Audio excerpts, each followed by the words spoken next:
Hey, all you beautiful folks out there. Thank you for joining me. I have Mr. David Speed on episode number 36, coming to us straight from the United Kingdom via the interwebs. He's over there in nice and frosty London. David is a professional graffiti artist and now runs a world-renowned graffiti business called Graffiti Life, which you can find at their beautiful site, graffitilife.co.uk. This is where you can find some of the work that they've done. These guys literally do photorealistic graffiti. They do many different types of art. You can actually sign up for classes to learn graffiti if you want to get into that as a hobby. And of course, any of the links to their social media and just anything that they got going on. David and his partners have created artwork for big companies like Vice, Nike, Disney, and other high-level clients. These guys are seen as some of the very best in the industry. We talk about his humble roots, the origins of graffiti itself. Not even lying, this stuff started in the 60s, the state of art in the world, and even creative and podcasting advice. Find everything David and his team are doing at their site on Instagram, that's at graffiti_life, and Twitter, that's at graffiti_life, real easy. Also, check out David's podcast, super successful. We talk about it in the show. It's called Creative Rebels at rebelscreate.com. And of course, any of the podcast aggregators like iTunes, Google Play, or however the hell it is that you're listening to my podcast, those guys are on there as well. These guys debuted in like the top 5, and I believe it's in business. We talk about it in the podcast when it first came out. They're on episode number 8. They're kicking ass and taking names. David, thank you so much for taking the time to come on, man. It was such a fun interview. I think it was It was like 10 a.m. here in New Mexico and like 5 p.m. in London. That was the coolest like time change I've ever had. Dude was spot on, super quick, to answer my questions. There was no delay. This interview came out amazing because sometimes these remote interviews are just not at all what I would consider to be ideal for podcasting. Cheers, man. Hopefully I can make the trip to meet you in person one day. Check out everything A Perch of Birds is doing at facebook.com/APOB media. Of course, at aperchofbirds.com if you want to check out any of the stuff that I have there. And if you want to support my crazy ass project that I've been doing at episode number 36, I know, right? I can't believe it's already been that many. Go to patreon.com/APOB media. All right, guys, keep pursuing greatness and take a page from my man David's book and add some creative pursuits to your mix. Even if you're just doodling, do that shit. All right, guys, let's fire this thing up.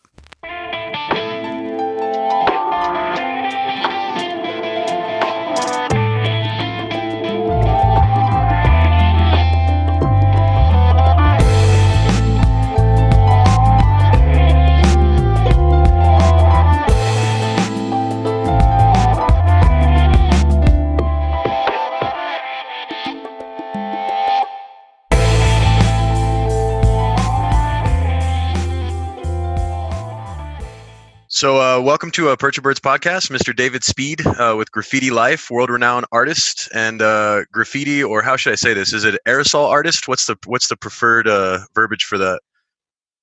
Oh, I don't know. There's so many names. Street artist, spray can artist, right?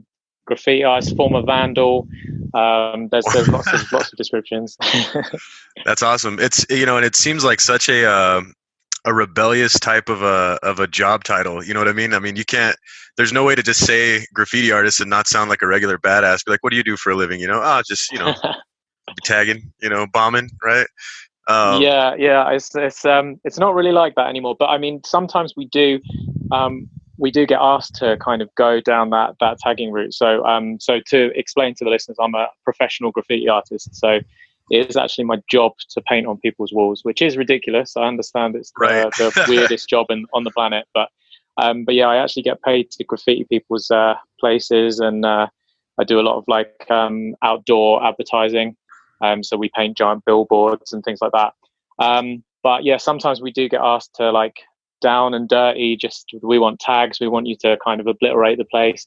But most of the time, we get asked to paint really beautiful artworks that are sort of photographic or kind of a bit more stylish than what your mind might go to when you hear the word graffiti.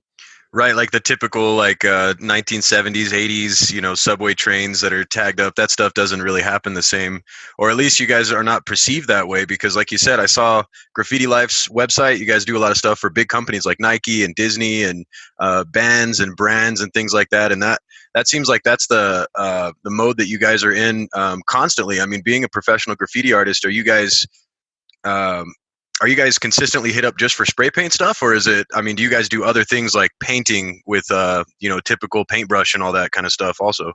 Yeah, we do all sorts of things. So we started off just three of us. A lot of my friends and peers were kind of sent to prison for doing graffiti, and at that point, I sort Wow. of thought, yeah, I was like, okay, this is not going to end well. Right. I think at that age, when you're like, it seems to be a thing for young males specifically, but when you're a young guy at that age, you kind of feel like you're a bit invincible, and Yeah. you sort of think, oh, it won't happen to me. But I mean, recently in London, three kids were killed on the train lines. Killed. And I was putting Wow. myself, yeah, yeah. I mean, I was putting myself in some really dangerous situations. I was walking down the tracks at night, and I was kind of climbing up really high buildings and bridges and things like that. And I was taking a lot of risks. And at the time, I sort of thought, oh, it will never happen to me.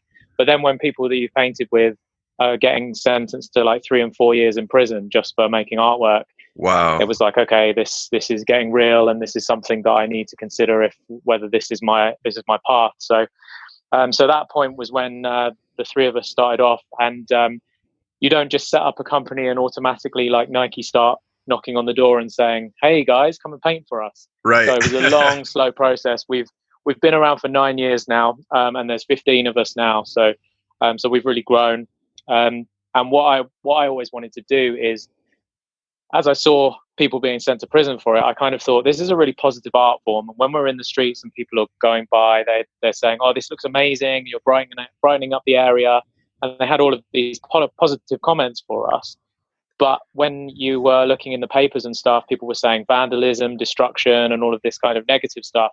Right. So we wanted to build a platform basically where our friends could pay their rent, and not work a crap job and just paint on the weekends, where they could do they express their artwork. Because I think a lot of people used to look down on graffiti as an artwork, and what they didn't realize is that there's actually amazing artists that are behind some of this work. So to answer your question, a lot of our artists use spray paint, but they've also used brushes. Some of them have been tattoo artists. Like, Sure. we're just a bunch of artists who just like to use lots of different mediums. So for me, if I get a brief through, it's like, how can I produce the best image possible?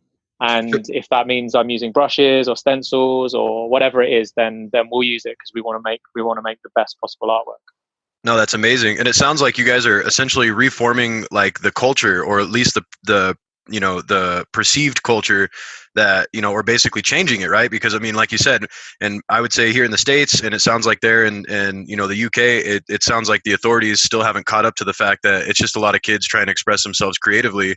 And granted, they may not be doing it on properties that the owners would want them to do it on, but I'm sure that you starting a platform like this is that's going to embolden a lot of younger generations to be like, wow, I could actually make money at this, and still have a good time, expressing myself creatively.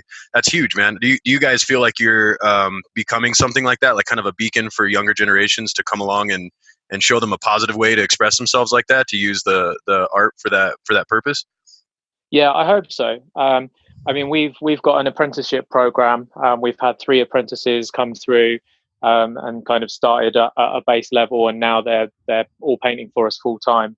And I love that, and that's something that I'm really proud of. Occasionally, I'll meet a young graffiti artist, and they're just like, look, I don't ever want to make money from this. I do it because I do it for the adrenaline rush. I do it because I want to fight the system, and I understand that. And I used to feel that way when I was younger as well. It's just, I like to sort of let people know that there is another way, and that there's two paths really. There's the vandalism path, which is going to get you in trouble. Eventually, it catches up to all of us. Or there's the kind of legit path where you could make some money and you could have some fun doing what you enjoy, rather than kind of looking over your shoulder every 2 minutes. Absolutely. And then, I mean, so for that, I've heard that the apprentices were at one point called butlers. Is that still a thing? Maybe that didn't come over into the UK. I've never heard that one. Well, I was reading into it. You know, I'm a layman as a layman could come when it comes to graffiti. So I was reading into it a little bit. But there was a gentleman, Daryl McCrae, I guess, in Philadelphia, that was like supposed to be one of the first guys doing the, you know, what we consider to be modern graffiti. And they were talking about how that started in Philadelphia. So I figured that, you know, each one of these inner city areas where a lot of this would happen, you would see probably a big variation on what it meant, or what the, you know, even just the culture, like the way that things were talked about. So I don't know. I was thinking you guys might be at like Jedis and Padawans or something like that. I didn't know what you guys were going to call your apprentices. You know, I was like, man, yeah, I prefer that. There you go. Yeah, Daryl McCrae is a fascinating story. Because I think a lot of people focus on New York when they think about the early days of graffiti. Sure, Warriors, so the whole like bit. Yeah, that's it. And we're talking about like the 1970s. And it seems, from all of the research that I've done, it seems to me that there was New York and there was Philadelphia, and it both started at the same time. And there's a lot of kind of claims being thrown around as to who the first graffiti artist was. But it seems like both of those cities, and I don't know what was going on in America during that time, but it just feels like something happened where for this kind of phenomenon to just start in both cities at the same time, culturally something must have been going on. Right. And I actually find the Philadelphia story more interesting than the New York story. The New York story was kind of, there was a guy called Tacky 183 who was a messenger who was traveling around the city. He definitely wasn't the first graffiti artist, but he was one of the most prolific. And the New York Times, I think it was the New York Times, might be the Post, but anyway, a newspaper picked up on the story and they printed it of who is Tacky 183, trying to find out. And he was just a messenger that was traveling around the city. Everywhere he went, he'd write his name on things, and that's why he got so well known, because he was just traveling all over writing his name. And as soon as that got posted, then people started copycatting, and because they realized that you could get fame because he got in the newspaper. Sure. But I think the story of Daryl McCrae is much more interesting. He was a kind of a young youth who was in trouble and in and out of skirmishes with the law. And he got locked up in a juvenile detention center. He got given the nickname Cornbread because he loved cornbread. And he just started writing it all over the walls of the detention center, all over everywhere.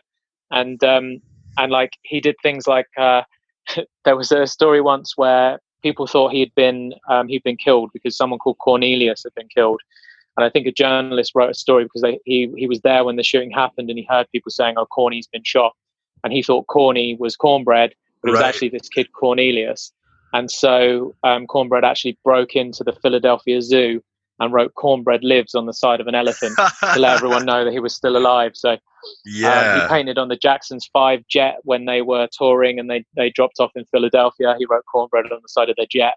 So he was just a special cat. And if it wasn't for him, who knows? Maybe there wouldn't be graffiti as it is today. So those cats really pioneered, and it's just grown from there and become something completely different.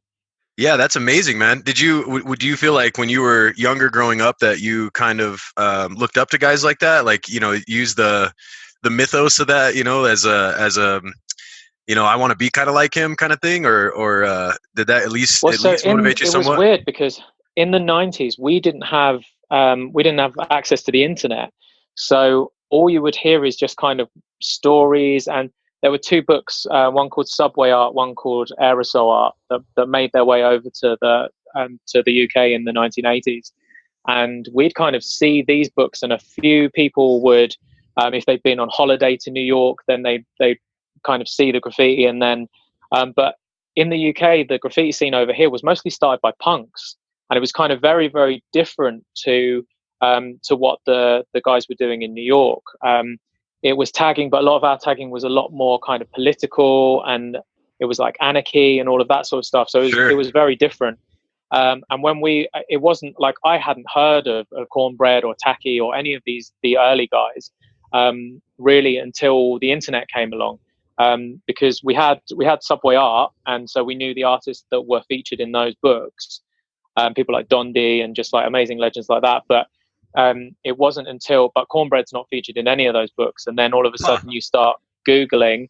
And so it's not until like the early 2000s that I started finding out about people who've been painting since the 1970s. That's amazing, man. And then, I mean, with the scene down there, when did it become less of the punk, like political stuff, and more of like the creative expressionism and like, tagging your route, trying to show off, oh, I'm a better artist than so-and-so on the street over. When did that, I mean, do you feel like that was the 90s, or was that like just right out of that punk era? Yeah, it was the 80s and 90s. There were definitely a couple of guys over here doing stuff in the 80s. So like Goldie, who you may have heard of, because he's quite a famous musician. There was a guy called 3D who went on to, he's part of the band Massive Attack. Oh yeah, I love that band. Yeah. So there's, he was a big graffiti writer. There's a lot of rumors that he might actually be Banksy, but who knows? I don't know. I don't know about that one. But yeah, there was a lot going on in the 80s, and definitely that was when we sort of started to develop more of a London style, and it was kind of inspired by the New York guys. But it was, I guess, it was a lot harder. It was a lot kind of rough around the edges compared to sort of the colourful wild style stuff that was happening in the States.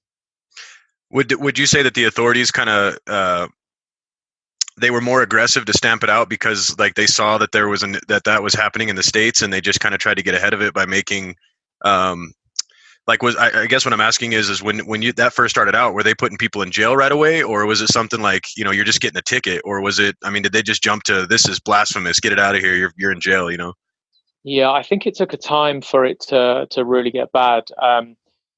I know when I first started painting, I was sort of looking at the risks, and everything that I understood at the time when I was painting was like, oh, if I get caught, it's going to be first offense and it will be a slap on the wrists. And then as time went on, it started to get more and more serious. And then as people that we knew were starting to get arrested, I mean, because now if you get caught painting on a train now, they class it as terrorism, and you can get a prison sentence instantly. So that's kind of like the equivalent to a felony here, right? Yeah. Wow. So yeah, it's real serious kind of consequences now. And when I first started, it didn't feel like it was that serious, but then maybe I just wasn't educated to the law, and perhaps it was, but it certainly didn't seem like that. Well, and, and I certainly know of artists that were they were picked up, they were given a slap on the wrists, and they were told not to do it again, and they were let go. And now that certainly doesn't seem to be the case anymore. Well, I think what you could say on that, David, is you just didn't get caught, bro. You were good. Right? Yeah, we used to treat our missions kind of like a military operation. So that's awesome. We always wanted to minimize risk, and at the same time, like we didn't think we were doing anything particularly bad. Like we were just creating artwork. We weren't painting on people's houses. We weren't tagging on people's cars. We were just going to like kind of by the side of the railway, on a big kind of blank wall, and creating something colourful and beautiful that we thought anyway. And it's funny, I've done commissions for both Network Rail and the Metropolitan Police being professional. So there's kind of this weird sort of so when they're on your side, then it's fine, and if they're chasing you, then it's not. So it's a weird one. So when you tell them, you say, see, it looks beautiful. You just didn't give me a minute to show you what I could do, Exactly. What got you into graffiti, man? What was like your beginnings? I mean, did you just start drawing right off the bat, and then that kind of one thing led to another, and you were out, bombing eventually, or how did that go? So I used to see it on the side of the railway line as I was sort of traveling around London, and I was always fascinated by it, even when I was like 9-10 years old. But it was really hard to get into back then because there was no internet, there was no kind of easy path into it. Because now you can go online, you can buy spray paint online, get it sent to your house, and there you go. You can just go and start painting. Sure. And you can connect with other artists so easily. But when I was coming up, which was like 99, 2000, the internet existed, but it wasn't what it is now. So you'd have to get lucky. You'd have to you'd have to find someone painting and go up and speak to them. And that's like, that's risky, and it's so much easier to connect online. So so for me, I just happened to meet someone who was a graffiti artist, and we got on like a house on fire. He saw my sketchbook because I was always kind of drawing like comic book characters and stuff like that. And he was like, "Oh, you should come and paint a wall with me." And I was like, "Well, that sounds dope." So, Right. and it just went from there, and then kind of consumed me from that point on. I was just like obsessed with graph. I just wanted to paint all the time, and I was working like kind of crap jobs that I hated, and just in order to get money for paint. That was all it was. I just wanted to get money so I could buy paint. And yeah, and that was it. It was just and that was 10 years I spent before we started the company, of just sort of painting in the streets and practicing and getting better and just making art. That's amazing, man. I think speaking to technology, like how you're saying that, nowadays kids can kind of get online and they can start to, find a network or community. I know that I can't remember the name of the actual application. I think it's a Google application, but it's the 3D painting stuff. Have you seen any of that when it comes to virtual reality? Yeah, it's incredible. Yeah, I used some of that. I had a buddy of mine that Tilt Brush by Google. And you can go into basically like a virtual 3D space and create I'm no artist, but I just loved how my hands became essentially 3D or virtual spray cans, and I was making like trees, and then I was like walking through the trees and I could walk around my artwork. Do you guys get any requests for stuff like that, or is that something that you see on the horizon for your guys' Graffiti Life company? Yeah, so we've started incorporating augmented reality into some of our murals, where you'll kind of hold your phone up to the mural and it will start to come to life in different ways. Oh, that's cool. We're working for a music artist coming up. There's a rapper over here in the UK called Gigs, and we have a project coming up with him where he's basically going to come to life within the mural, which is going to be super cool. We're really looking forward to doing that. But I think, I quite often get asked, like, what do you think the future of graffiti is? And I think people expect me to say, like, oh, it's going to get wiped out of the cities or whatever. But I think there's definitely a digital future for graffiti. I think that, imagine kind of just breaking into spaces online. Imagine if you came onto your like Facebook homepage one day and there was just like artwork going over the Facebook page, something like that. I feel like that's something that could definitely happen in the future. And especially when we start looking at these technologies like the stuff you're talking about with Google and using these brushes and creating these, because the world's going that way. The world's going AR and VR. And, absolutely, yeah.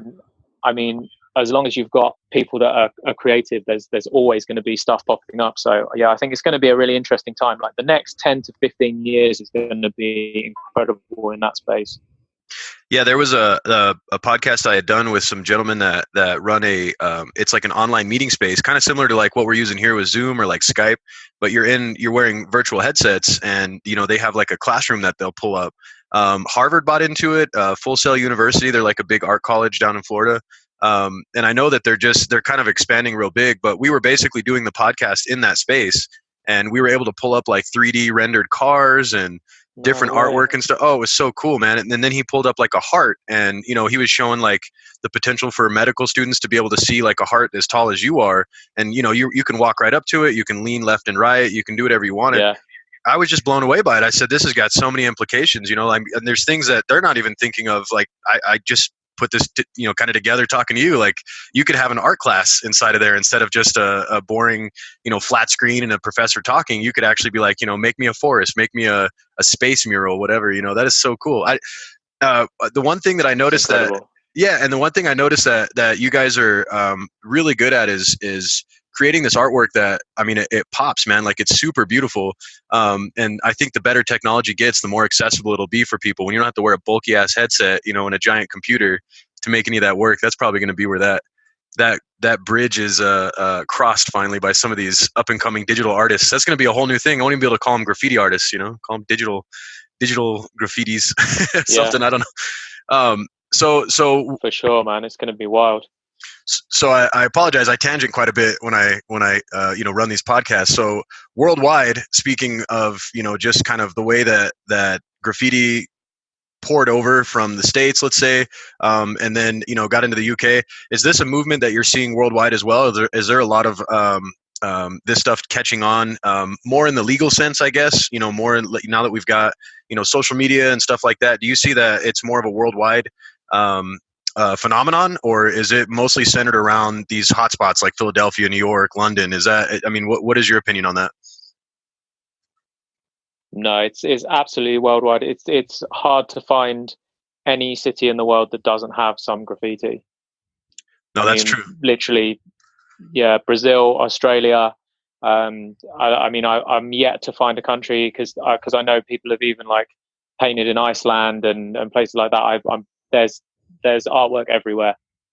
Wow, in Iceland, do you feel like there's like a rep kind of thing? Like, hey, we got better artists here in London than they do in Iceland. Is that like a thing? I think it used to be until the internet came along, but now it's just rather than a specific place, it's just all on just the artists now.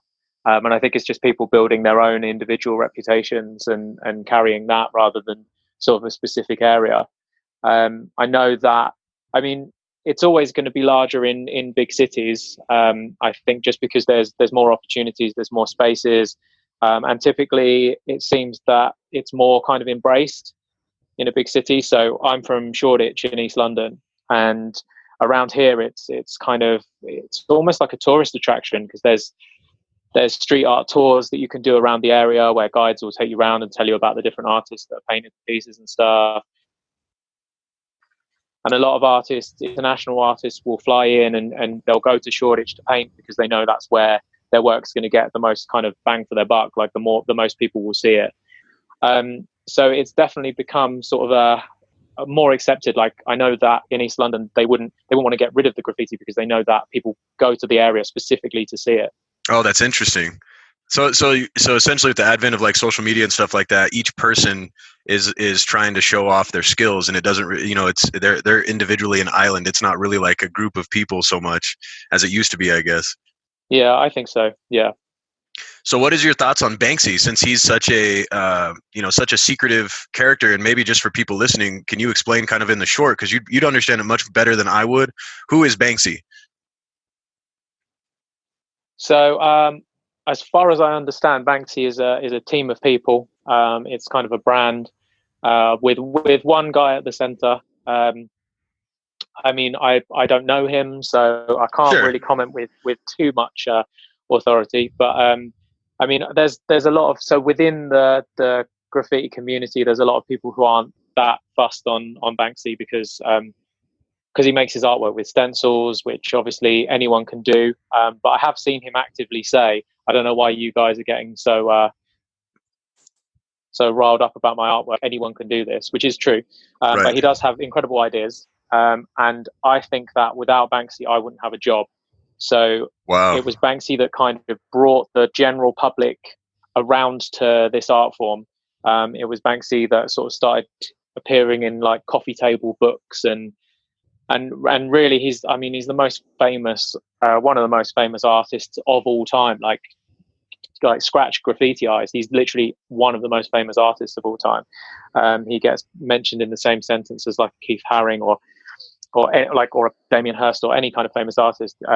People know Banksy as well. My grandma knows who Banksy is. So, he's so well known, and I think he did so much for turning the tide where in the 90s we were being like chased and it was illegal and still up until sort of the mid 2000s as well. But he did so much to kind of put the public's attention onto this art form, and almost like a gateway drug. A lot of people discovered Banksy first, and then that kind of whet their appetite. So they started looking more into it, and then they found more and more artists and just realized, okay, there's a lot of guys who are creating amazing artwork. So I'm very grateful for Banksy. I think that because if the public didn't like graffiti, then I wouldn't have a job, because no one would be willing to pay for it. So I'm kind of quite glad that he came along, and I'm glad to see all the success he's had. And some of the stunts and stuff he does are just incredible. We went to DismaLand, the crap theme park that he built. I saw that. It was wicked. It was so good. That is so. Good. Yeah. all the people that worked there were kind of actors. So they're all like acting really miserable, and if you ask them the question, they kind of ignore you or like swear at you. Or Oh, I didn't know that. That's cool. It was so funny. We didn't expect that as well. It was so funny. So we're queuing up, and it was me and a couple of the guys from work, and we're in the queue, and it had been raining outside, so we had our umbrellas with us, and they were like kind of covered with rainwater. And so one of the girls steps forward, and the guy goes, "Oh, can I just see your umbrella?" So she passes her umbrella to him, and he just holds it above her head and shakes all the water out of the umbrella onto her head. And she was so pissed because like she had pristine hair or whatever, and she'd been protecting it from the rain, and he just soaked her with this umbrella. When I stepped forward, the guy took my ticket and then screwed it up and pushed it into my mouth. They were all like fully into this joke, which was really funny, and none of them smiled. Like whatever they did, none of them smiled. It was really, really funny. And then all of the exhibits and stuff in there were amazing. And what I really like about it as well is that he put on a load of artists. So he gave a lot of opportunities to sort of younger upcoming artists by displaying their work within the show, which has allowed them to sort of use that as a springboard from there, which was great. That's amazing, man. That's cool to see this change, you know, from what it was seen initially, and it was just kind of this crazy rebellion kind of thing to now becoming like, I mean, it's a force in the world, you know what I mean? And then to especially step up to something as big corporate wise in the art world as Disney, essentially, because that's what DismaLand was a play off of. And for anybody listening, DismaLand, like more or less was just it was like a theme park that was just kind of a I don't know, like a faux version of Disney. The world's worst theme park. Yeah. Like a broken down Disneyland. Right. But if you know, of course, Google it, it just looks beautiful. And like you said, it was a showcase for so many people to be able to do stuff. Are you familiar with, have you ever heard of Meow Wolf before? I don't think so. So there's a similar theme for, and I believe it's just a you know, a company or, you know, something kind of like a collection of artists that created a brand. And they've got one here in Santa Fe, and then I know they've opened one in Denver, you know, because I'm in New Mexico. So there's one here in Santa Fe, and then there's one in Denver, Colorado. And they essentially are like, you go inside of this place and you walk into an indoor building, and it's built by artists completely. And you come in and there's like houses like a house in the front. You come in the front door and you're following a story. But like, you know, you see the refrigerator opens, you go down a tunnel, and then you go into like these different huge pieces of rooms, kind of like a living piece of artwork. I couldn't even explain it. Like there's just, you know, they have tons of different artists that got to put pieces of this thing together. I think you'd love to see that, just Googling it. But it's the same kind of concept, of course, not as big, and then it's not outside. But it's a constant thing, and it's like a museum, so you can get tickets to go in there. You can go with your family and stuff like that. But each piece of it just is like this connecting. You know, you can walk through the fireplace, you can open things up, and there's, you know, just this crazy artwork. I mean, it's the most gorgeous thing, and I'm starting to see more of that stuff. I think even the bigger corporations like Disney and stuff are going to start to see that, you know, this is stuff that people are truly appreciating, because you've got to step out of, you know, the norm in order to kind of like strike awe into people. And then, I mean, this is really going to, you know, motivate younger generations again to try something different, you know, to do something that's just not the same cookie cutter kind of artwork that you get taught in school or whatever, you know. Definitely. I think the school system, I think, is broken. I mean, certainly in this country, we're operating on a like 200-year-old system. And school hasn't really changed since then. And you've got kind of all the kids sitting in rows. Basically, it's designed to build factory workers. Right. And it's preparing these kids for a future that doesn't exist anymore. I mean, we've got all of these technologies. We've got kind of AI and all of that stuff coming in. Everything's going to be automated. And I really feel that the creative people are going to be the ones that win, because that's the one thing that robots can't do. They can't be creative. So I think that like these opportunities and these places, they're so important, and art is so important. Certainly in the UK, art currently is really struggling. Like as a subject in schools, it's getting cut out of a lot of schools because they're just focusing on maths and science and all of those kind of subjects. And I mean, we'd be lost without the artists. Like it's so important. And I mean, when I've got an iPhone in my pocket and I can just pull it out and do any calculation or Google any fact, like what are you teaching us in these schools? Like, you need to teach us how to be creative, how to problem solve, how to use artwork, like teach us about money, teach us about how to get a mortgage and all of these like important life skills. But instead they just teach us some facts that we have to regurgitate back to them. I'm so glad you And I said just that, think man. it's a broken system. I talk about that all the time because I've got 3 kids myself, and this standardized testing that was a big thing here. And I don't know, of course, how you guys have it over there, but the focus is completely against anything that's arts and music. I remember having choir class and music class where you would just do the most fiddly stuff, but you're playing with instruments and you're doing things you'd never get exposed to if your parents weren't pushing you into that direction. And a lot of that's lost now. A lot of my kids don't. They And yeah, obviously they worried about my safety, which is obviously what parents do. But yeah, they were super supportive, and when I said to them, look, I think I'm going to do this for a career, they were like, well, just see if you can make it work, go and try it. They didn't sort of tell me not to. So yeah, I credit them with a lot. But yeah, unfortunately no teachers, apart from the ones who told me that I couldn't do it. Right. No, and I got the same kind of thing with IT, man. I mean, I know that it's absolutely not a creative at all, but I was always kind of the indoor kind of kid, playing a lot of video games and jacking with computers. And I don't know how many blue collar types would tell me, like, you need to learn how to work on cars and blah blah blah. And I had an interest in it in one respect, but it just wasn't me. And because they would just tell me, like, you'll never do shit with those computers, here I am, basically working for the feds, doing something with computers now, and it's like, that's my career. That's what I, and I love it because it was the same kind of thing for me. It was like my rebellion to those people that had kind of told me no all the time, because it truly was my interest, even if it be something that at the time wasn't, I guess, beneficial to science and math or whatever the hell, it was still, that was what I was into. So I can totally, level with you on that.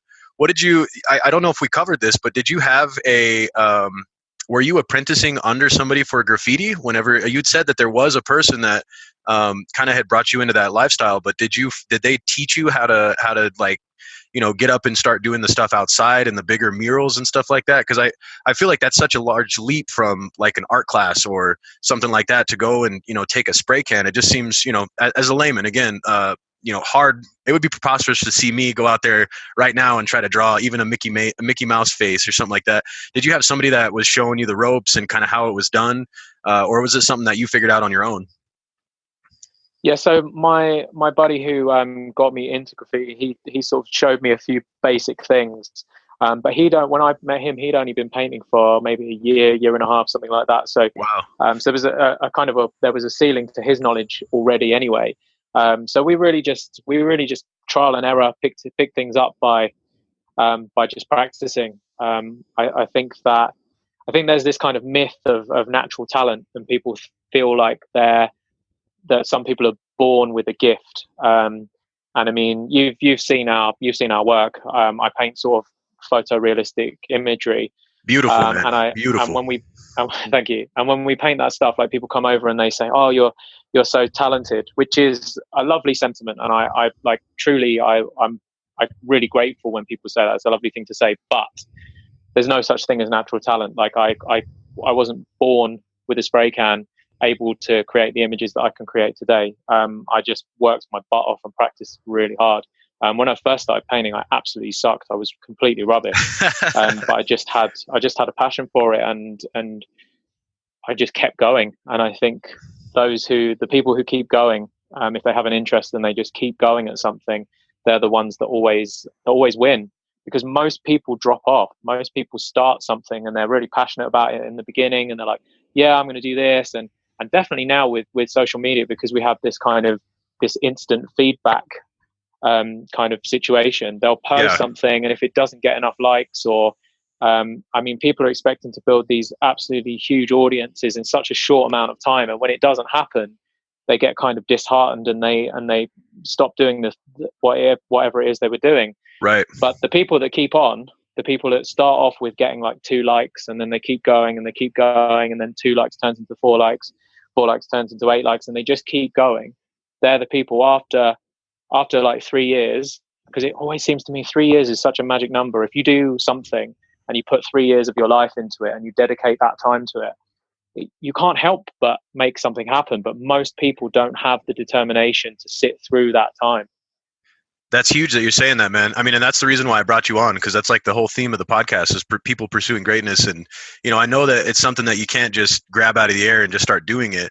And I think that's huge that you said that, because so many people will quit. I mean, podcasters, just as an example, a lot of them won't make it past their 7th episode because there's such a saturated market with podcasters now. Like everybody and their uncle has a podcast, but in the same breath, there's the people that will only get so far and then they'll quit because they're not getting that feedback. They're not getting that endorphin, that quick, jump back to say, oh, I got these 1,000 likes, or my buddy got 1,000 likes. With my name on this podcast, A Perch of Birds, it's really not, it doesn't speak to what I do or what I'm, you'd have to kind of like dig into it. So for a long time, I didn't have any interest, and it just took effort, and there's that rule they talk about where it takes 10,000 hours, put into a craft or something in order to get to that point, like you're saying, where you're at least catching some traction and stuff like that. I think that's huge that you said that, because that can be motivation for people that are in that place. They're in that gray area where they're like, damn, I don't know if I should continue, but you should. Yeah, you just have to keep going. Like 7's the magic number for podcast episodes, isn't it? It's normally after 7 that people quit.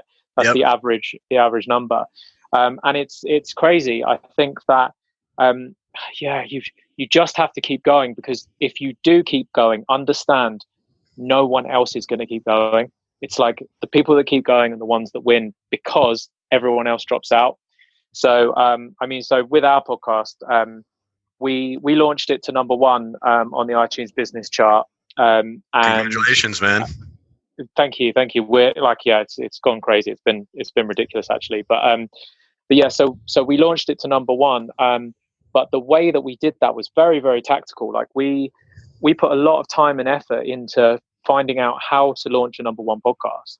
And all you have to do is Google that. Like literally there's like 3 or 4 blogs that come up if you search like how to launch a number 1 podcast, with a bunch of people who kind of it will explain how they did it. And we're going to write something up on how we launched ours as well. And it's like, so we could have just launched the podcast as soon as we thought of the idea. But what we realized is we're going to have to build an audience for this before we launch the podcast.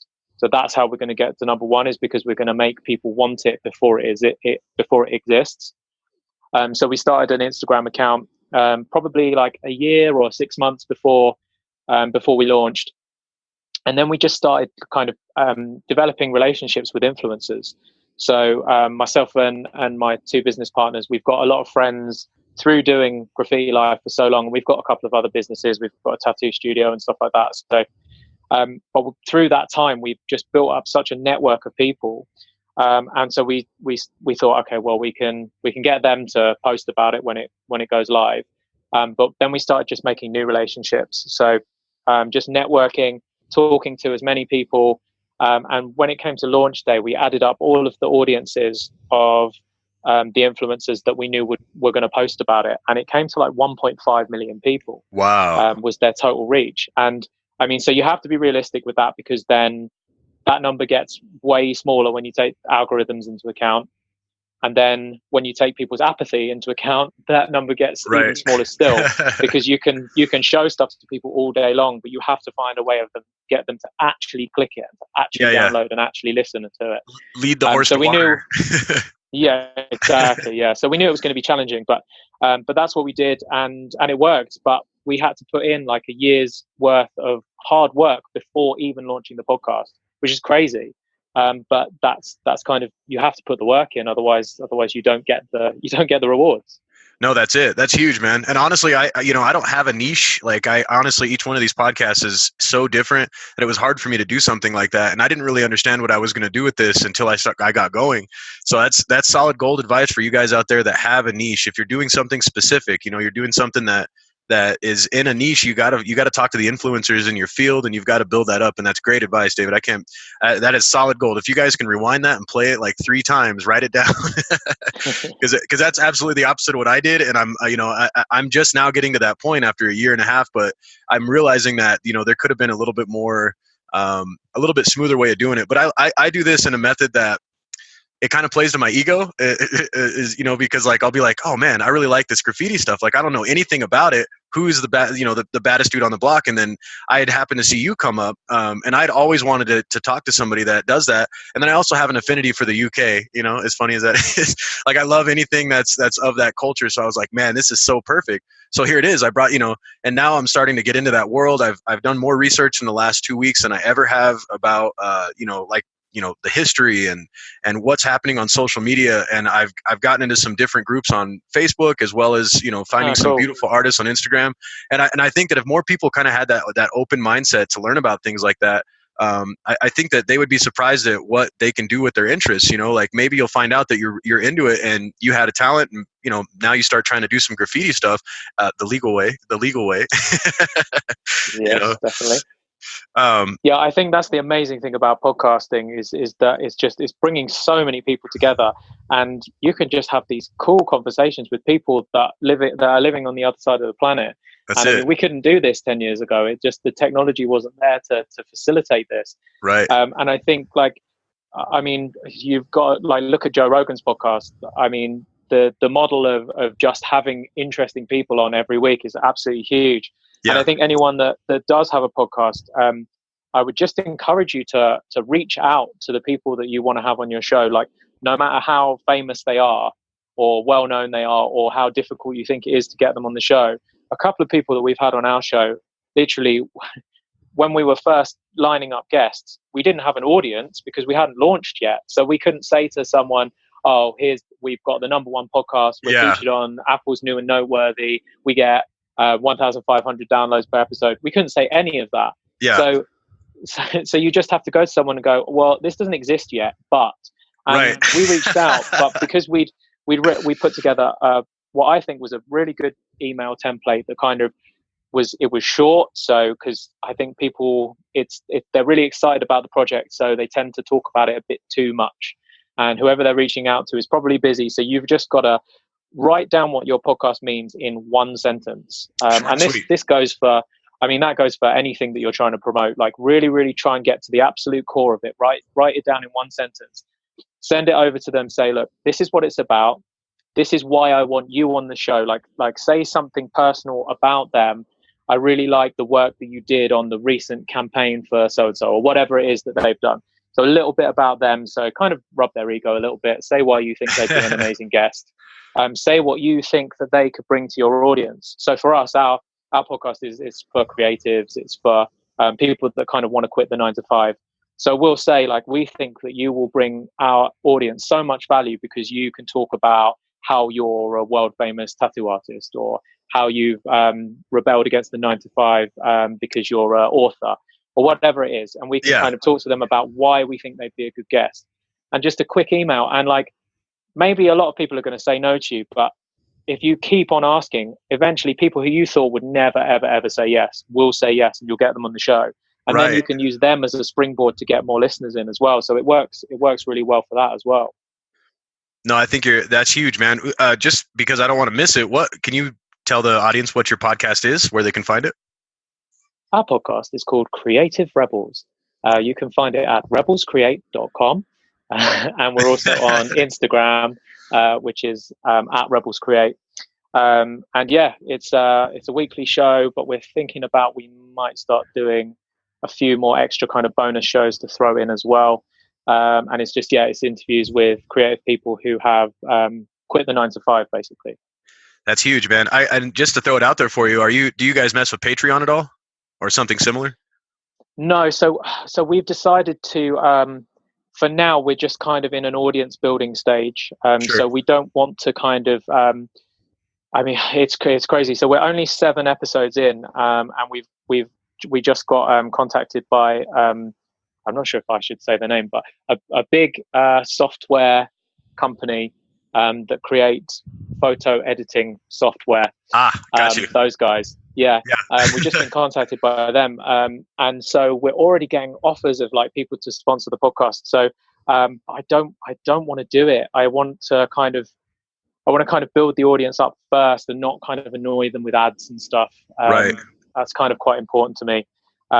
Although if we did have someone supporting, then we would be able to pay for the for the podcast to be edited by someone else, because that does kind of eat up a lot of our time. It is a pain in the ass. So there's kind of that. Yeah, it really is. So there's that there's both sides of it. I can see why a sponsor would be really attractive, because it would help us and we would be able to streamline things. But at the same time, I don't really want to advertise to our audience, not yet. I want them to have as much value as possible, so that after like 100 episodes of them being like, this is amazing content, then they won't resent an advert being played, because they'll be like, okay, well, you gave me so much value that I can't complain that you're doing an advert. You know, I don't want to kind of just start really early on and be advertising to them already. The Patreon model, I mean, I know people like Amanda Palmer, the musician, she's like queen of Patreon. But I don't know, I struggle with it. I'd rather do a sponsorship with a big brand than ask our listeners to give money, because I'm trying to help those like struggling artists and whoever that might need like that little kick to go and do, and money's tight, and I don't want to ask. I'd rather ask like a big brand for like 30K than I would ask all of our listeners for $1. Right. No, and I totally get you there. And I think just two parts on this. Something the reason why I went in this direction is the thing I don't like is that I'm learning now how to use a lot of graphic software. I use Adobe Spark, which is like one that it's like a super shortened version of like Adobe Photoshop or something like that. But that's how I create all my graphics for anything that comes out for the podcast. But I love it, and I didn't know that I like doing stuff like that until I started doing the podcast. But in your guys' shoes, you guys have I mean, that's what you are as an artist. You're creative. And I with my Patreon, the reason why I haven't pursued it so actively, even now that I've been at it for so long, is because I don't really have something to give as value added to my listeners. I mean, I think giving like bonus episodes is a really great idea, but for you guys, you know, to have something like that where you guys can actually like come up with some artwork that nobody else will be able to see except for maybe those guys, I think something like that's huge. And people that are trying to start a podcast, or they're at that point where they're at, you know, those 100 episodes and they're really wanting to try to, you know, maybe get bigger, streamline their workflow maybe.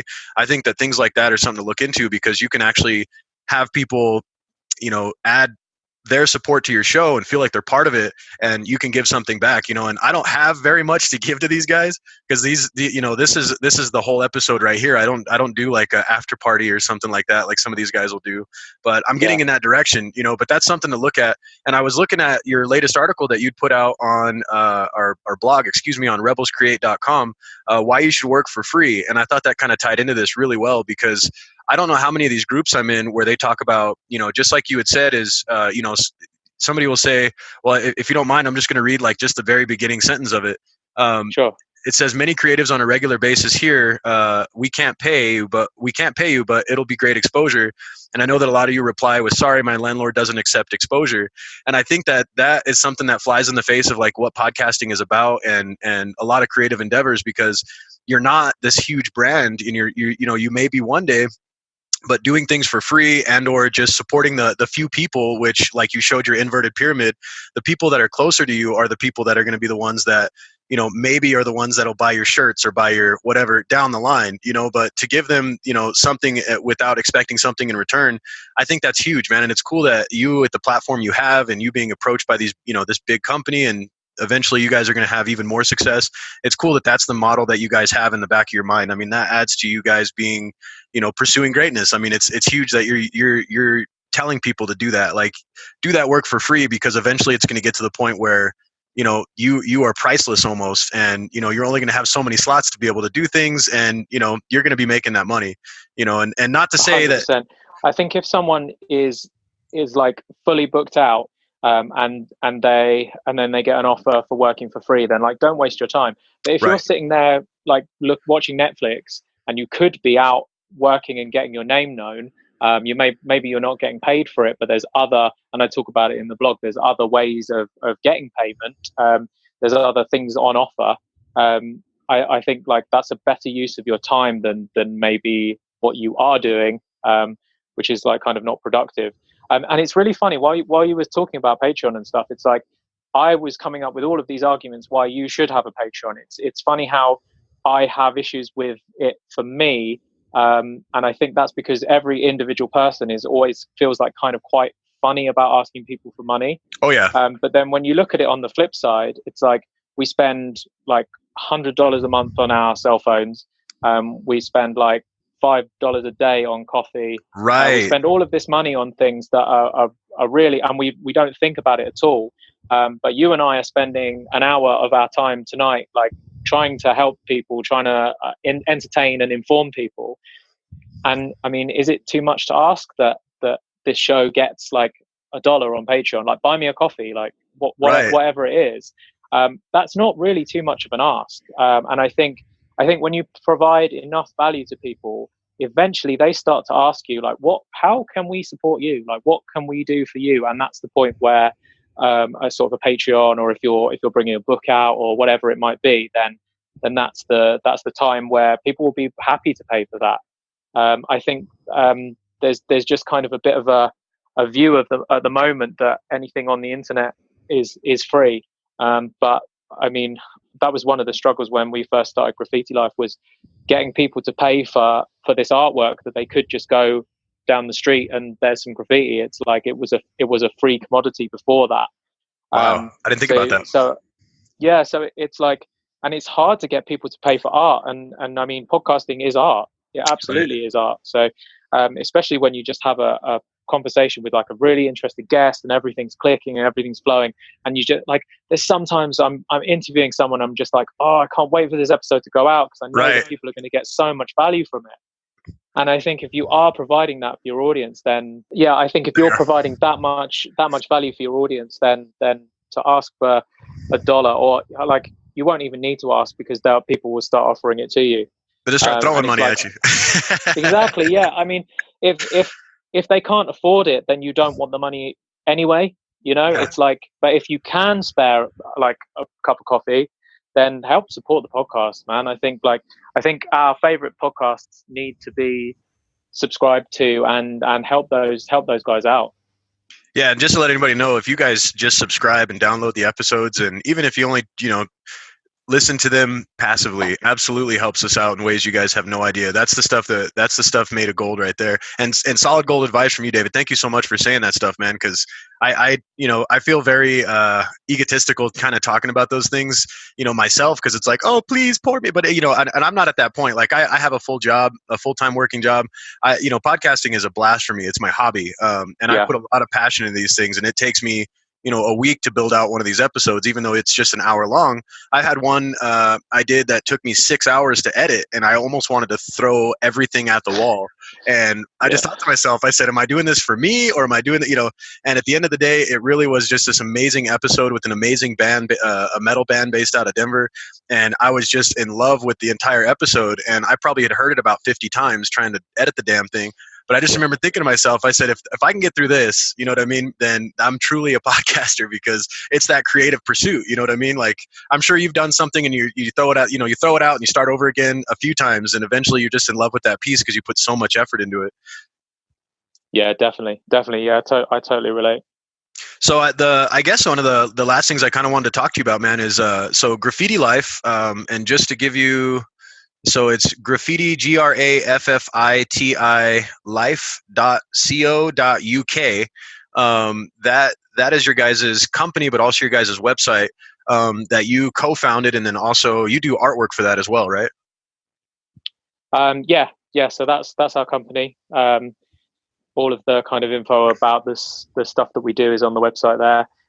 We're on Instagram and Twitter. Our handle is @graffiti_life. Which is LIFE, and I get to paint on walls for a living. It's really fun. Well, that's what I was going to ask you. So you guys have had some huge clients like Disney, Microsoft, Jedis, YouTube, Vice, Sony, like any of the big dogs.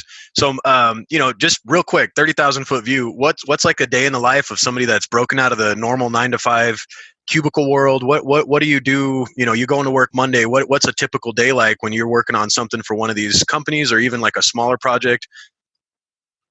It's so different every day. I mean, fortunately now we're at the stage where we've got quite a big team. So I don't really get to paint that much anymore, which is a shame, because I love painting. But when you've got 15 employees and you're trying to run a business, there's lots of other less glamorous stuff that needs to happen on the day to day. But like, I mean, next week I'm giving a talk in Birmingham on Tuesday, and then I'm painting all day Monday, and then I've got a talk in Birmingham on Tuesday. Then that evening I'm part of a panel discussion in central London, and then I'm speaking at a school on Wednesday, and then I'm painting again on Thursday. So it's different every day, and that's one of the things I love about it, is that we get a lot of variety. So no day is the same, and you get to work with different clients who all have different visions and different briefs, and it's our job to sort of to squeeze the life out of those and create the best artwork for those clients. So it's really fun. I mean, yeah, it's literally a dream job. Dude, it sounds so amazing. That's what I think about. I'm like, man, what a way to earn your income is to basically do what you love every day. And then beyond that, to really impress people, because it's not just, something basic like being like a house painter. You know what I mean? Like, you do something that people want to take pictures of and share and bring you in on talks. And I see you guys do workshops as well. And I'm sure that if somebody wanted to get in on one of your guys' workshops, they can find that through the site, right? Yeah, for sure. Yeah, they're super fun. We over the course of 90 minutes, we teach people how to paint kind of a basic graffiti piece, which is really fun. The only problem at the moment is that it's February and it's really cold in London. So our fingers are absolutely frozen at the moment. But other than that, yeah, couldn't wish for anything more. Oh, that's huge, man. Well, I guess that's all I really had for you, man. I think I could talk to you for hours. If I wish I could have jumped across the pond and had this conversation over there in like a pub. I've always wanted to be in a UK pub, and I have so many friends that have gone, and I'm so jealous every time they come back. I'm like, give me the deets. What happened? Tell me everything. Because I think you guys live such a laid back lifestyle. Yeah, we'll do it one day, man. We'll hook it up. Yeah, it's got to happen. Well, thank you so much for coming on the podcast, man. And I think if you guys are interested in any of the stuff that we talked about, including all the links, I'm going to have that in the description of the episode. And then, of course, I'm going to be putting out a bunch of their, with your blessing, David, a bunch of your guys' work. I'd like to just, share it across and show kind of the stuff you guys do, because the majority of what you do is visual. You know what I mean? We could talk all day, but really what you're doing is creating artwork that has to be seen to be appreciated. Yeah, for sure. Yeah, my pleasure. All right, man. I appreciate you, David. We'll talk to you another time, my friend. Awesome, man. Thank you so much. I loved having the conversation. Speak to you soon. Okay, sounds good.